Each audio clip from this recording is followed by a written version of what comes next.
Bismillahirrahmanirrahim. Assalamualaikum warahmatullahi wabarakatuh. Oyasu minasan. Good evening. Selamat malam bagi berada yang waktu Indonesia bagian barat. Izin memperkenalkan diri. Nama saya Muhammad Rizky Ranggakusuma, NPM 19133, kelas C, mata kuliah Hukum Ekonomi. Dosen terkait Dewi Rahmawati Gustini, SHMA. Dan saya di sini akan memaparkan presentasi mengenai peluang dan tantangan revolusi industri 4.0 terhadap perekonomian Indonesia. Sebelum saya membahas peluang dan tantangan revolusi industri 4.0 terhadap perekonomian Indonesia, saya di sini seperti biasa akan basa-basi terlebih dahulu dengan embel-embel mind map, yang dimana ini akan menjelaskan what is industry revolution 4.0, yang kemudian yaitu peluang revolusi industri 4.0, kemudian tantangan revolusi industri 4.0, dan yang terakhir langsung kita kaitkan terhadap perekonomian Indonesia. What is industry revolution 4.0? Kalau kita di Indonesia kan yaitu apa sih revolusi industri 4.0? Revolusi industri 4.0 merupakan perubahan di mana untuk memproduksi suatu barang memanfaatkan mesin sebagai teknik penggerak dan pemproses. Revolusi industri ini hadir untuk menjawab permasalahan efektivitas dan efisiensi dalam memproduksi suatu barang. Jadi dalam pembahasan yang ini yaitu saya akan mengulas sedikit, yaitu di mana semuanya akan digantikan oleh teknologi canggih. Jadi manusia-manusia itu tidak akan digunakan lagi dalam semestinya dalam dunia lapangan kerja. Oke, saya lanjut. Revolusi industri 4.0 ini mengintegrasikan antara teknologi cyber dan teknologi otomatisasi. Dampaknya, era revolusi industri 4.0 adalah dalam penerapannya tidak lagi memberdayakan tenaga kerja manusia, sebab semuanya sudah menerapkan konsep otomatisasi. Jadi yang saya udah ulaskan tadi, bahwa manusia akan tergantikan oleh teknologi canggih. Jadi bisa dibilang pengangguran akan lebih meningkat kalau begitu. Oke, langsung saja ke peluang industri 4.0. Revolusi industri 4.0 bagi pelaku bisnis, maka dengan adanya revolusi industri 4.0 ini akan menguntungkan karena dapat menekankan biaya produksi, terutama penggunaan sumber daya manusia. Untuk itu perlu melakukan terobosan-terobosan kreativitas dari manusianya supaya dapat selalu survive. Pemerintah sudah melakukan penataan ulang kebijakan yang diambil, yaitu perbaikan aliran material, kedua mendesain ulang zona industri, ketiga akomodasi standar sustainability, pemberdayaan UMKM, membangun infrastruktur digital nasional, yang keenam menarik investasi asing, 7 peningkatan kualitas SDM atau kita panjangkan sumber daya manusia, yang ke-8 membentuk ekosistem inovasi, ke-9 menerapkan insentif investasi teknologi dan harmonisasi aturan kebijakan. Nah, pasti kalau ada peluang pasti ada tantangan tuh. Nah, saya akan menjelaskan mengenai tantangan revolusi industri 4.0. Nah, yang di sini menurut Walter, atau kita sebut Bapak Walter, mengidentifikasi tantangan industri 4.0 sebagai berikut. Yang pertama, masalah keamanan teknologi informasi. Ya, tentu saja itu pasti rentan, karena kalau misalnya keamanan itu dibobol habis-habisan oleh para hacker atau bocil-bocil kematian, itu sangat mengimpact bagi revolusi industri. Karena apa? Karena otomatis dong data baik perusahaan maupun itu pun hancur berantakan. Apa yang tidak sesuai ekspektasi realitanya malah kacau balau. Yang kedua, keandalan dan stabilitas mesin produksi. Nah, saya kurang tahu maksud dari sini apa, tapi yang jelas saya agak sedikit paham, yaitu mungkin bisa dibilang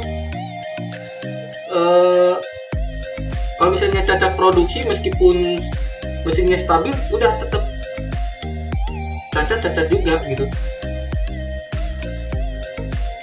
Cacat dalam arti kayak misalnya mesin udah bagus-bagus tapi barangnya cacat. Make sense dong, kayak gitu caranya. Nah, saya lanjut lagi. Kurangnya keterampilan yang memadai. Yang keempat, keengganan untuk berubah oleh para pemangku kepentingan. Nah, di sini kalau saya yang ini paham, kalau yang nomor 3 saya kurang paham. Kenapa ke nomor 4 agak saya sedikit paham? Karena pasti yang untuk pemangku kepentingan pasti akan tidak kayak rasa tidak enak gitu untuk berubah. Jadi dia berada di safety zone aja atau zona nyaman. Nah, disitulah jeleknya manusia tuh di situ. Kalau ketika udah di zona nyaman, pasti dia tidak akan mau untuk berubah. Yang terakhir, hilangnya banyak pekerjaan karena berubah menjadi otomatisasi. Nah, yang saya ulas tadi yang di awal penjelasan mengenai industri revolusi 4.0 itu, ya kan udah benar. Dampak dari revolusi industri 4.0 ini ialah banyak manusia yang pengangguran. SDM efek kreativitasnya semakin menurun. Karena ya, udah saya sekolah aja, gak ada untuk mengasah soft skill masing-masing gitu. Itu. Nah, bagaimana kalau misalnya peluang dan keterkaitan itu terhadap ekonomi di Indonesia itu kita kaitkan dengan peluang dan tantangan. Nah, industri 4.0 ini sebagai fase revolusi teknologi mengubah cara berkreativitas manusia dalam skala ruang lingkup kompleksitas dan transformasi dari pengalaman hidup sebelumnya. Manusia bahkan akan hidup dalam ketidakpastian uncertainty global. Oleh karena itu, manusia harus memiliki kemampuan untuk memprediksi masa depan yang berubah sangat cepat. Tiap negara harus merespon perubahan tersebut secara terintegrasi dan komprehensif. Respon tersebut dengan melibatkan seluruh pemangku kepentingan politik global, mulai dari sektor publik, swasta, akademisi, hingga masyarakat sipil. Tantangan industri 4.0 dapat dikelola menjadi peluang. Nah, bagaimana dengan tantangan keterkaitan terhadap ekonomi Indonesia dalam revolusi industri 4.0? Nah, pemetaan tantangan diidentifikasi penyebab tingginya kontribusi pendidikan kejuruan terhadap jumlah pengangguran di Indonesia. Jadi, kalau saya simpulkan, banyak yang mahasiswi atau nggak siswa yang habis lulus sekolah menengah atas dan tanpa adanya soft skill, maka dia itu dianggap mati secara halus. Kenapa? Karena dia nggak punya soft skill. Karena mereka berpikir saya ingin hidup bersantai-santai, tapi pada akhirnya dunia kerja nggak butuh santai. Revolusi industri itu nggak butuh santai. Revolusi industri itu membutuhkan soft skill yang tinggi. Nggak punya soft skill tinggi, mati. Gitu. Bahasa kasarnya seperti itu. Nah, salah satunya, saya lanjut lagi ya. Salah satunya disebabkan oleh rendahnya keahlian khusus dan soft skill yang dimiliki. Permasalahan pengangguran dan daya saing sumber daya manusia menjadi tantangan yang nyata bagi Indonesia. Tantangan yang dihadapi Indonesia juga ditambah oleh tuntutan perusahaan dan industri. Menurut Bank Dunia tahun 2017 melansir bahwa pasar kerja membutuhkan multi skills lulusan yang ditempa oleh satuan dan sistem pendidikan, baik pendidikan menengah maupun pendidikan tinggi.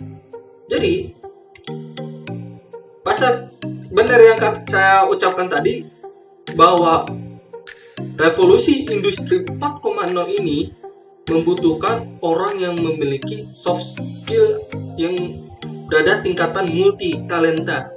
Kalau tidak ada itu, udah jangan harap ada survive. Ingat ya. Oke, langsung saja saya langsung ke kesimpulan. Kesimpulan di sini yang saya cerna yaitu revolusi industri saat ini memasuki fase keempat. Perkembangan ilmu, pengetahuan dan teknologi yang sangat pesat memberikan dampak yang sangat besar terhadap kehidupan manusia. Banyak kemudahan dan inovasi yang diperoleh dengan adanya dukungan teknologi digital. Layanan menjadi lebih cepat, dan efisien, serta memiliki jangkauan koneksi yang lebih luas dengan sistem online. Hidup menjadi lebih mudah dan murah. Nah, jadi yang saya tangkap mengenai kesimpulan kalimat ini, paragraf ini, yaitu revolusi industri 4.0 yang di zaman sekarang atau pada abad sekarang itu memudahkan kita. Misalnya dulu zaman dahulu kalau misalnya ngirim surat itu pakai surat lalu terus habis itu pakai pos atau nggak burung. Sekarang gampang, tinggal ada WhatsApp, Telegram, atau namanya Line. Dulu sempat terkenal, itu tinggal mudah, kalian tinggal teleponan atau apa, beres, simple, gitu kan. Hidup sekarang tuh zaman dipermudah, apapun yang kita inginkan udah. Ekspektasi realita, malah realita itu lebih 2 kali lipat daripada ekspektasi, gitu. Nah, saya lanjut lagi untuk kesimpulan. Namun demikian, digitalisasi program juga membawa dampak negatif. Peran manusia setahap demi tahap diambil oleh mesin otomatis. Akibatnya jumlah pengangguran semakin meningkat. Hal ini tentu saja akan menambah beban masalah lokal maupun nasional. Karena itu, untuk memanfaatkan peluang dan menjawab tantangan revolusi industri 4.0, para mahasiswa dan alumni Universitas Terbuka wajib memiliki kemampuan literasi data, teknologi, dan soft skill dari manusia itu sendiri. Oke, cukup sekian dari pemaparan dari presentasi saya. Arigatou gozaimasu. Thank you dan terima kasih. Sebelum saya menutup presentasi pada malam hari ini, saya menyampaikan kembali bahwa saya manusia yang selalu serba salah dan terbata-bata, yang ingin menjadi sempurna, karena saya bukan manusia yang diciptakan sempurna banget, tapi saya ingin berusaha menjadi yang sempurna. Oke? Wabil taufiq wal hidayah. Wassalamualaikum warahmatullahi wabarakatuh.